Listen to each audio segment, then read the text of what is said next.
इंसान अच्छे होते हैं, लेकिन कभी कभी इंसान कुछ गलतियां करते हैं, तो भी हमसे बन पड़ेगा न्यूज के माध्यम से हम आपके लिए खड़े हो पाए। हाँ, आप बहुत अच्छी हैं दीदी, मैं थैंक यू सो मच, आप भी बहुत अच्छी हैं।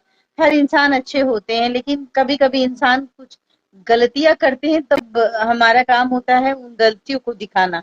और कभी कभी लोग अंधे होते हैं, तो जो लोग अंधे हैं तो उनको अंधे बनने दीजिए, और जब वो गड्ढे में गिर जाएंगे तब उनको एहसास होगा कि उनको चोट लगी है।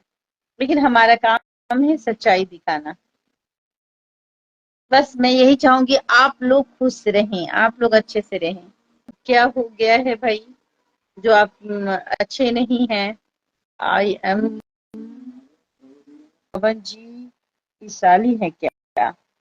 ये तो पवन जी बताएंगे, मैं कैसे बताऊं? हम्म, मैं ज्योति की बहन हूँ। हाँ।